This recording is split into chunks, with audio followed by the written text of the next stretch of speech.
Hello, welcome to CHGO Stars, and who doesn't love a pre-show news dump that makes you have to change the entire rundown? Masaki out. We have short-term contracts coming and going. We have free agency news. This team still can't win. It's summer vacation time. We'll get to it here on CHGO Stars.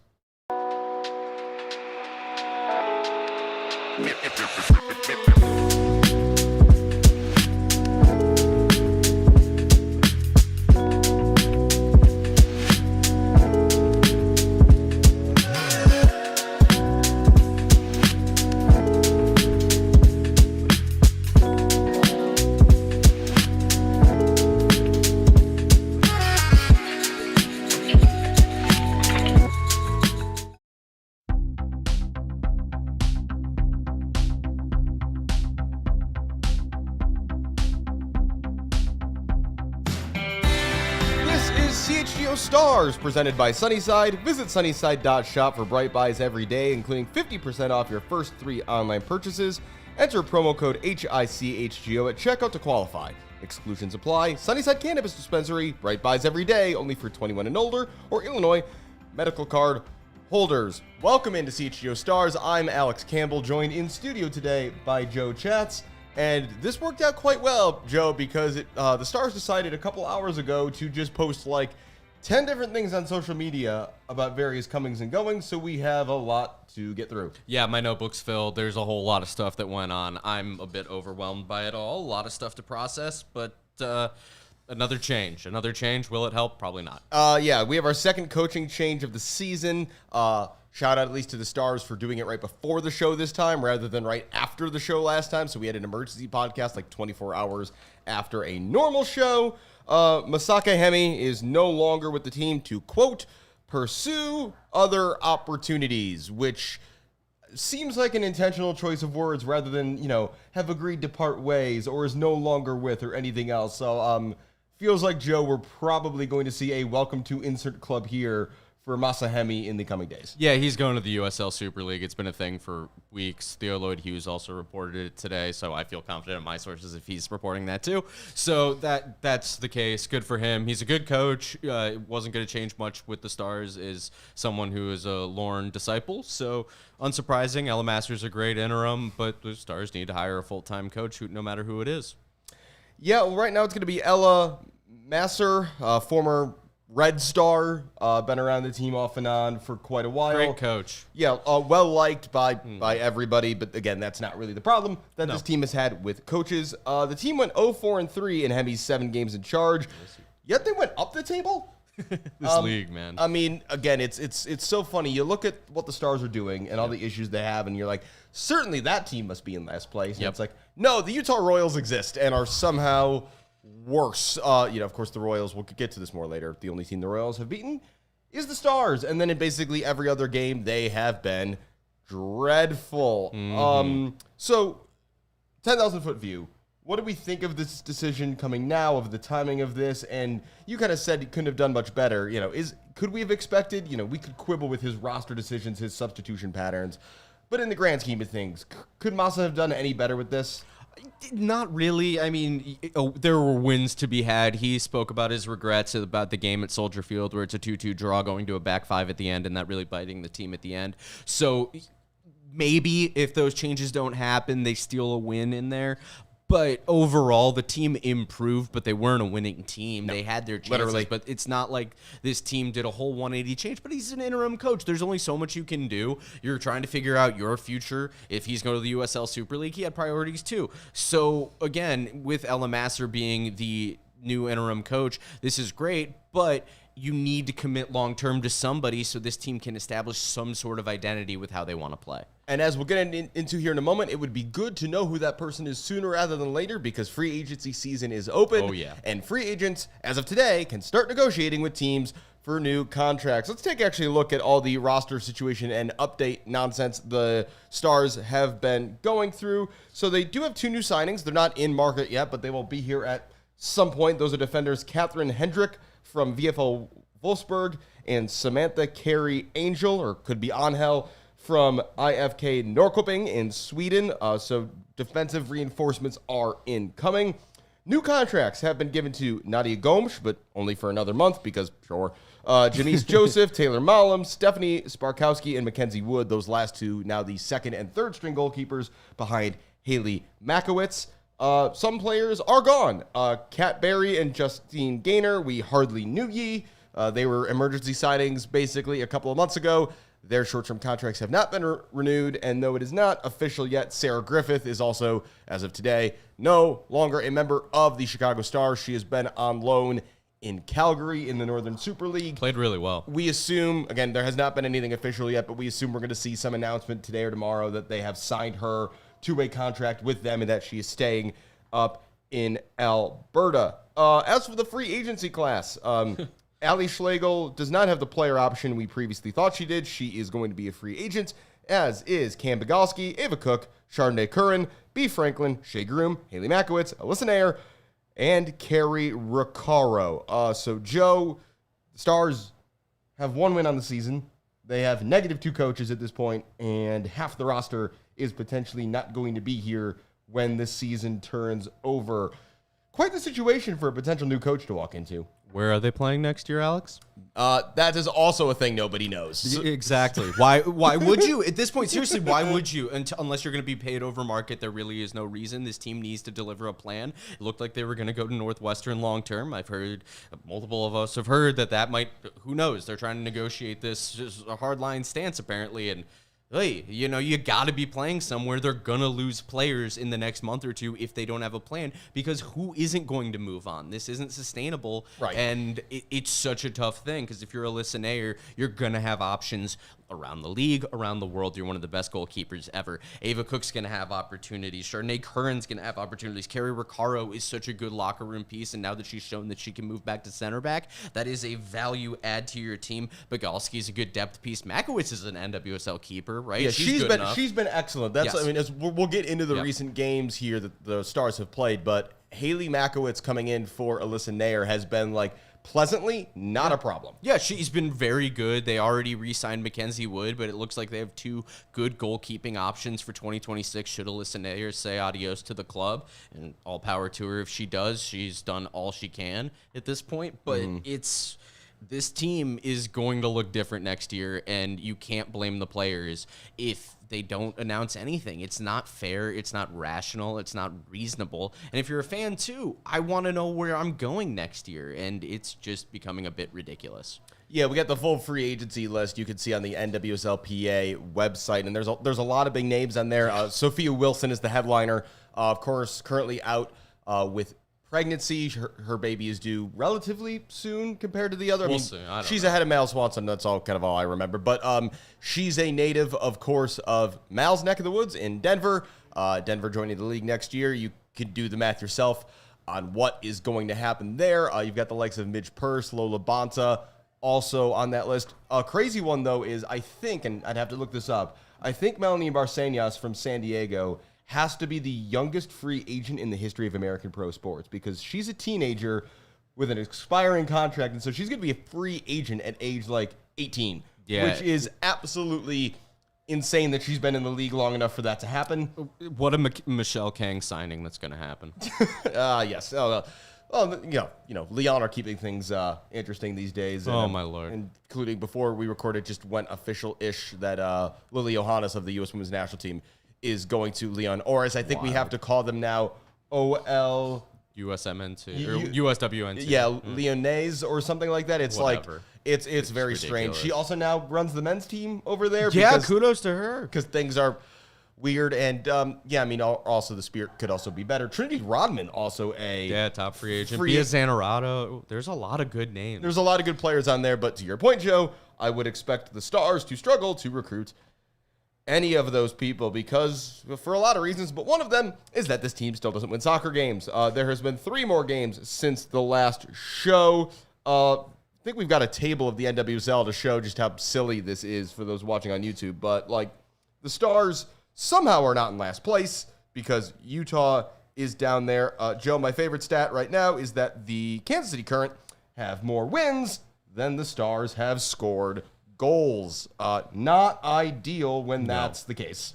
Never ideal. A lot of players in the NWSL have scored more goals than the Stars. It's been the issue all year, no creativity. And it is really getting to the point of what are we doing here? It's really tough because halfway through the year and it doesn't seem like they have any solutions. No, and if you look at the table, it's kind of funny. Kansas City's off on their own. I mean, they are This league's crazy. they're still undefeated. They're so good. That team's a juggernaut. If they don't win the cup this year, it's going to be the Teal Rising Cup?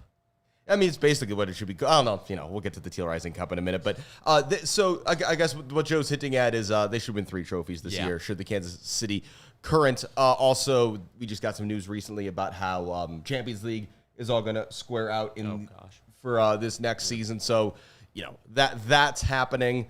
No, Kansas City's amazing. Orlando's still good, not quite as good. There's kind of that next tier of teams that are fighting there. And then it's a pretty consistent, trickle down until you get to the bottom where the Stars and Utah are just totally adrift. I mean, if you go up, Houston's not good, but they shouldn't be that bad. Angel City's massively underachieved.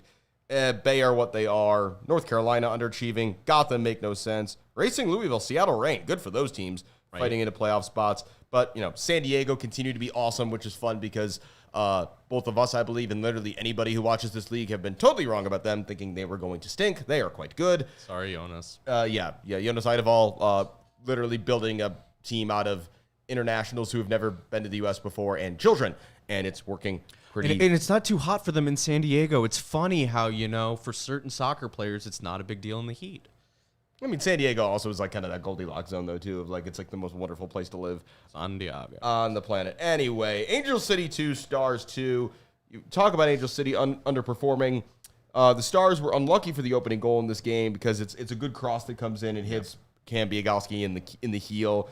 Kennedy Fuller mops up. But this is just kind of something we come to see, Joe, from this team. The Stars, they leave spaces. The cross for this goal was wide open. It was kind of a mess from both Malam and Maitane. And, again, this is the sort of thing that if you let teams line up chances, you're going to get punished. Yeah, exactly. And this is one of those things where with this roster, you can kind of see these happening. 2 goals isn't that bad in a result. Honestly, you should be able to score 2 goals. They did, but this was too easy for Angel City. And on the road, you don't want to go down early, and that's exactly what Chicago did.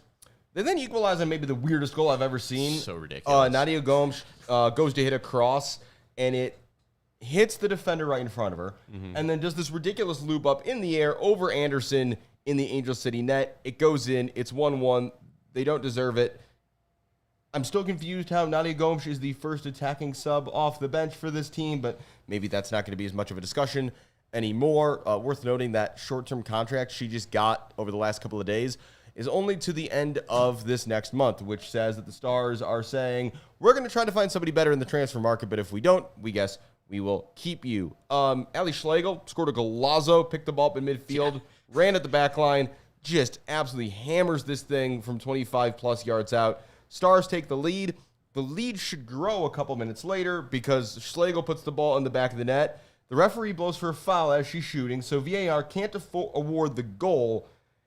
Ref says it's a handball, and then you go to the replay. It clearly shows that the handball is by M.A. Vignola of Angel City, so this should be a penalty for the Stars.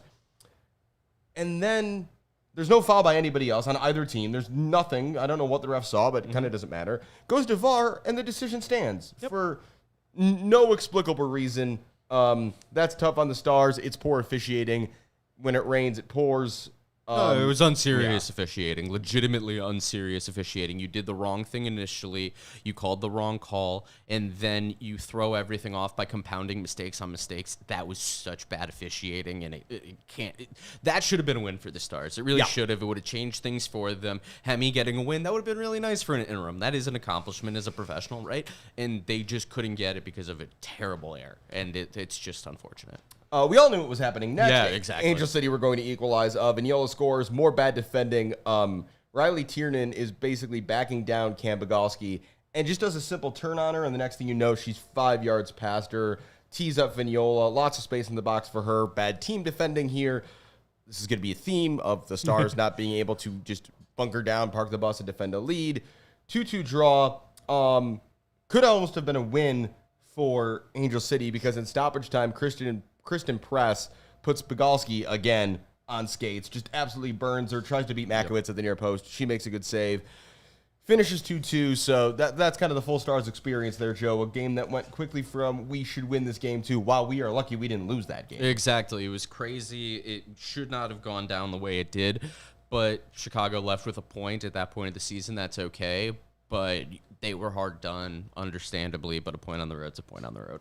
If that was heartbreaking, then, oh my goodness, the next game the Stars played, this was part of the doubleheader with the Fire at Soldier Field, taking on Seattle Reign. This game ends 2-2. Could the Stars take advantage? Sure looked like it because Ludmila, oh my God, 11th minute, maybe the goal of the season in the NWSL, goes on a 65-yard solo slaloming run through the defense, eventually scores. This was only her third goal of the season, only the second game she scored in. The other game she scored in, Joe, was, of course, the one game the Stars have won. That was at Bay FC. So maybe we were thinking, hey, Ludmila scores goals, Stars win. Kept looking even better because 2 minutes later, she does it again. This is a 40-yard run on an accidental perfect through ball by Sam Staub, who's just clearing her lines. Ludmila's onto it. The Stars are up 2-0, 13 minutes in. Ludmila's got a brace. It was sick. The vibes are incredible at this point. It was awesome for the people that happened to come into the stadium early. They were playing well. It looked like, what do you call it? Seattle was going to get a PK. VAR said no. It would have been a terrible PK to concede. It was not a PK. Nope. But the Stars played well. Ludmila, look, I think she's a great number 2 option. She's not a number 1 option in my mind. And she finally did what she needed to do. She just out-hustled everybody. She showed her quality and put them up 2 goals. Now, would you like that more consistently? Sure. But that is the value of having her on your team. And also, I think maybe she was getting some frustration out because she was left off of Brazil's Copa America roster, and there's a couple like kids on that team who have who are barely pros, and so I wouldn't be happy if I was her either. So gets a couple goals. You mentioned Seattle getting a totally phantom penalty. VAR does get this one right. Then in the second half, we go into Stars hanging on for dear life mode. At one point, Makowicz makes a great save to tip a Biandolo shot onto the crossbar. And then the last 3 minutes of this game happen. The first one is the Stars, once again, just can't clear a ball. Goes right to Biandolo. She scores 2-1.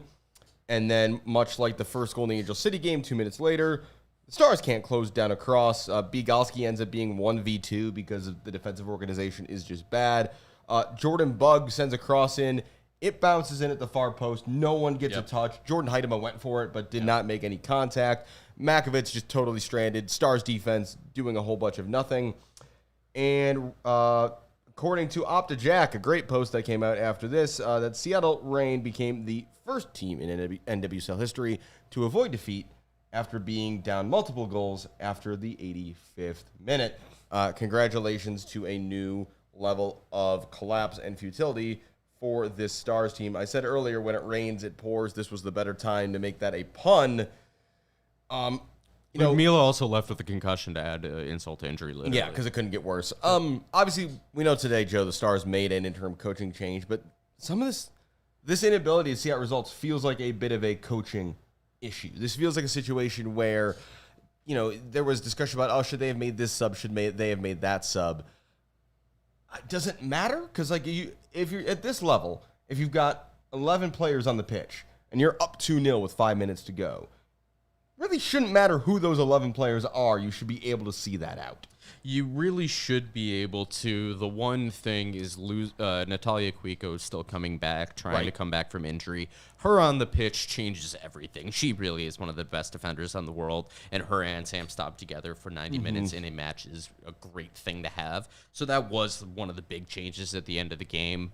But going to a back 5, putting Hannah Anderson on for Shea Groom at the end just didn't work. And there's something about a team just not being able to finish out games, be it a culture thing, be it a mindset thing. That is something in soccer that you need to have, that X factor, and it just doesn't seem like they have it at this point. No, so this was tough. I mean, I don't know why Anderson isn't the one who's coming in for Cuica at the hour mark. Agreed. Yeah, I mean, but again, if I'm Hannah Anderson, she's just signed a contract last offseason, but we've talked about this. She should be exploring potential other destinations. She's a good player and now just can't get in.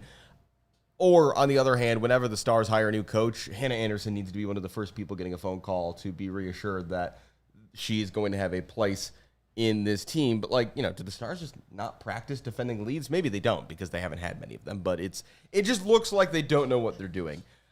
Third game of the 3, this was by far the most boring of the 3. It was late on Saturday night.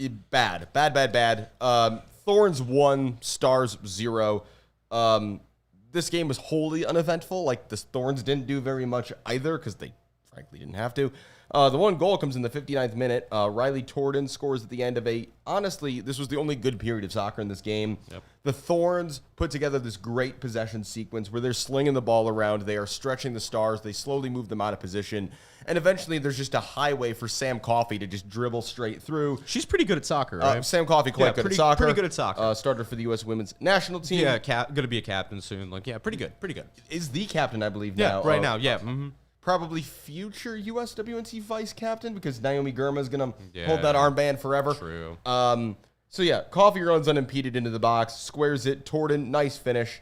It really feels like after not getting wins, Joe, those last 2 games that the Stars just were completely out of gas for this game and were absolutely playing for the 0-0 draw and did an okay job of it for an hour. And then once it falls apart, I think everybody at this game was like, okay, we're done here. The Thorns got their goal. The Stars couldn't hold it. We're just going to fast forward through these last 30 minutes to this 1-0 result. Yeah, and that's where we can talk about like coaching decisions. Nadia Gomes coming in the 67th minute as a sub when it's, you're trailing. That blows my mind. I don't understand it.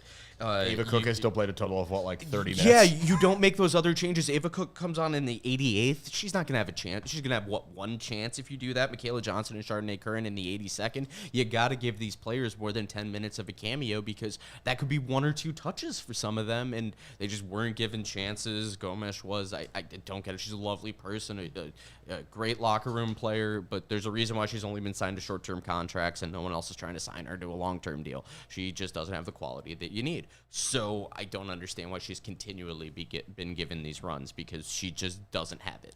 Yeah, and then, Michaela Johnson, weird week for her, finally gets off the bench again after being just hidden away somewhere by the Stars, gets back on the field with the youth national team, and they got absolutely annihilated by Japan the other night, but we don't need to talk about that. At least Emma Hayes and her staff have, we know they still know that Michaela Johnson exists, another player who hopefully in the next Stars coaching administration gets more chances. All right, so it is the summer break in the NWSL. It is hot. There are international tournaments. And unlike a certain men's professional league in American soccer, the women's league understands that you're not supposed to play through international tournaments. Mm-hmm. Summer break. NWSL is not back until August. Natalia Kuika has recovered in time that she's going to the Euros with Finland. Oh, yeah. Well, she'll be a starter. They are not expected to do much at that tournament, but, being there was a win. Yeah, still cool that she's in that squad. We mentioned that Ludmila not going to Copa America, so presumably she will be going on a nice vacation somewhere.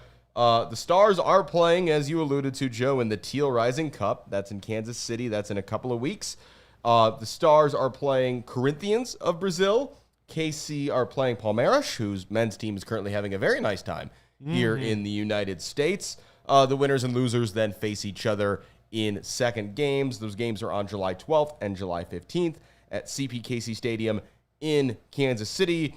Sure seems likely, Joe, that the Stars are going to play the 2 Brazilian teams and won't mind not having to see Kansas City in extra time. That would be ideal for all parties involved. We still don't know if this is going to be broadcast. Very curious about a lot of it. For Chicago, get through this without injuries. I assume they're going to have trialists in because what's the point of international friendlies if not to get some run from players you've maybe not heard of or not noticed on the roster? But this is one of those things, great. But this should be happening at your own stadium so you can make some money off of it. Well, Kansas City sure does know how to make some money off infrastructure. And let's not have a player blowing out her Achilles in a meaningless friendly this summer, please. And the best story of the year is Sam Staub, and this team's mediocrity just overtakes it all. But don't get me started on that. I mean, again, it's Sam Staub's a player who, we've talked about this on this show, Sam Staub is a good enough player to be in the national team picture. Every camp. There is currently just a Ferris wheel of tryouts going on with the U.S. women's national team to decide who is going to play center back next to Naomi Girma. Yep. That is still a completely unsettled topic, partially because Tierna Davidson got injured again. Yeah.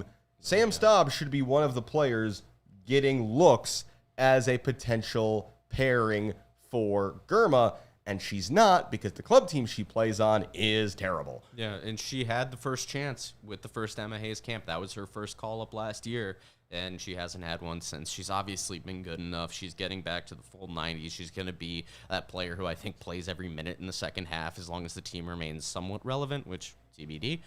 But she should absolutely be in camps because what she can do with the ball at her feet, what she can do from set pieces, what she can do with talent around her, she's one of the best in the world. But this most recent camp, this all-domestic camp that Hayes calls in, the fact that Stopp's not on that roster tells you she's nowhere close to this team right now. And so that's a really tough place to be. Obviously, there's still a lot of runway. The next World Cup is not until 2027, and then the Olympics in 2028.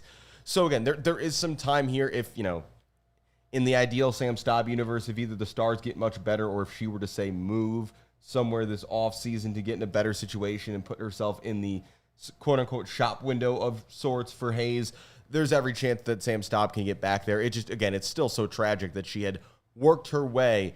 It took years of her playing literally every minute in the NWSL for the Washington Spirit. It took her doing 3 years of that to finally get into a camp. Looked like she was going to go to the Olympics, doesn't. And then, again, 2 weeks later is playing Gotham in ungodly heat at SeatGeek Stadium, and her Achilles goes. So, again, it's hard to say. I'm sure a month from now when we do the next episode, we'll have a few more thoughts about what is the point of the rest of the season for the Chicago Stars.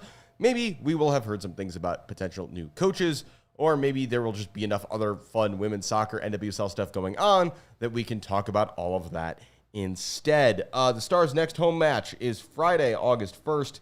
That's coming right back from NWSL summer vacation. They host Gotham on that Friday night. And yes, that is a Gotham who now has a fully fit Rose Lavelle at their disposal. So, that should be fun. Also, Esther Gonzalez scoring lots of goals. They're kind of a weird team, though, because they should be good, and they're not. But, I'm sure they are excited to resume play against the current mess. It's going to be weird. That game's going to be weird. I don't know what kind of weird, but that game is going to be weird. And is anybody going to be there? I will. No, that's nice. But yeah, I hope. Two great teams, but it's Bridgeview on a Friday night. Good luck sitting in traffic. I'll be with you. I mean, is there any hotter scene in Chicagoland than downtown Bridgeview on a Friday night? Downtown Bridgeview is a funny phrase. It is. I don't know. If you could see the water tower, you're in downtown Bridgeview, I think. True. Anyway, that's going to do it for this episode of CHGO Stars. Lots of news, lots of stuff going on. More questions about the future of this team.